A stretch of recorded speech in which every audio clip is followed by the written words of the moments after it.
makes me homesick. Just like Russia. More like the Garden of Eden, Ensign. Of course, Doctor. The Garden of Eden was just outside Moscow. A very nice place. It must have made Adam and Eve very sad to leave. Just outside Moscow, all right. You might think a short story starring characters named Chekov and Zulu is about daring diplomats who sail the galaxy, righting intergalactic wrongs. But actually, Salman Rushdie's short story isn't about the characters from Star Trek, nor is it about the famous Russian author and, say, an African tribalist.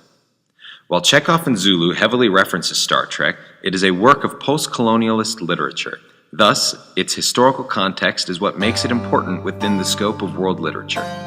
The author, Salman Rushdie, is a contemporary British Indian author who was born in Mumbai in 1947, the same year the partition between India and Pakistan was made. He is best known for his novels that criticize Islam, but wrote Chekov and Zulu as a sort of vignette of the conflict surrounding the assassination of Indira Gandhi. In 1984, pressure from warring factions within India's newborn democracy had come to a head. Sikhs in Punjab were arguing for the formation of a separate state called Khalistan, which was centered around their historic homeland and the Golden Temple at Amritsar. The protest became violent, which led to a group of militant Sikhs to fortify their position. In response, Prime Minister Gandhi ordered the military intervene in the region. The result? Massacre. Over 200 Khalistani separatists and nearly 500 civilians were killed in the confrontation. A few months later, Indira Gandhi was assassinated by her Sikh bodyguards as an act of retaliation for her involvement in the Sikh slaughter. Chekov and Zulu is set against the backdrop of Indira Gandhi's assassination and draws inspiration from Rushdie's own life. The year is 1984. Two Indian diplomats, who are not named but referred to by their boyhood nicknames of Chekov and Zulu, are Trekkie Sikhs working at the embassy in London. After the assassination, Zulu decides to go underground in order to infiltrate the Sikh extremists behind the assassination, who are referred to as Klingons. Chekov, aware of his friend's secret plot, goes to visit Zulu's wife to tell her that Zulu has disappeared. Greetings, Mrs. Zulu. Permission to enter? Of course, come in. Why such formality?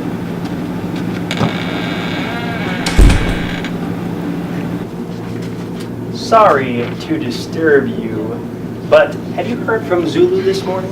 What, me? No, he never calls during his official business trips. Excuse me. I forget that's a sore point. At least sit. Have some tea. The place looks dope, Mrs. Zulu. All the fancy cups and dormitory furnishings. They must be paying Zulu well. Oh, I've forgotten the tea. I cannot remember two things at once. Oh, please, don't go to any trouble for my sake. Oh, no trouble here. Mr. Zulu is a complete lazy do-nothing these days. Just a moment.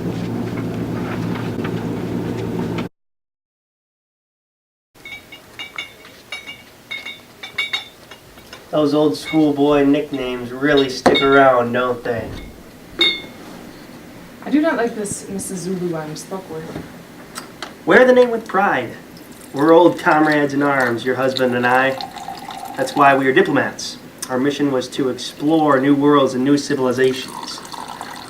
Our alter egos, Chekov and Zulu, we are not leaders, but the ultimate professional servants. Without us, no course can be laid, no hailing frequency opened. Is your Zulu in trouble? As if it weren't bad enough already with Gandhi's wife's assassination. I cannot believe that someone would kill her. Zulu has dropped off the map, not on any official business.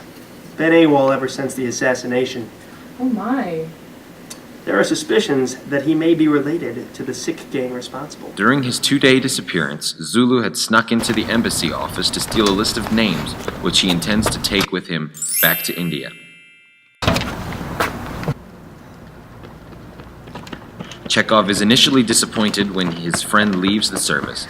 Zulu moves back to India, and in the meantime, Chekov begins to think more deeply about England's involvement in India's revolution and subtly criticizes the country as a breeding ground for revolutionaries. A few years later, Chekov is in India with Rajiv Gandhi, Indira Gandhi's son, when a Tamil bomber assassinates both the Prime Minister and Chekov, who was standing nearby. In his last moments, Chekov imagines he is on the Starship Enterprise and takes Zulu's hand as they face Klingons for the last time. The story Chekov and Zulu could be included in a world literature curriculum for several reasons. Firstly, the author, Salman Rushdie, was from India and he brings perspective completely unique to the rest of the world. Secondly, his work can be classified as postcolonial literature because he criticizes the British imperialism in India and how it served as one of the major causes of the conflict that continues in India. Thirdly, Rushdie's story leans toward postmodern, fragmented, non-linear style of writing. It is filled with dialogue rather than simple description to convey the narrative and authenticity of the characters. Lastly, Rushdie pulls in several pop culture references and mixes them with literary references and real historical events. This allows readers to analyze the story from several different angles rather than just touching on one perspective. Thanks for watching. Live long and prosper.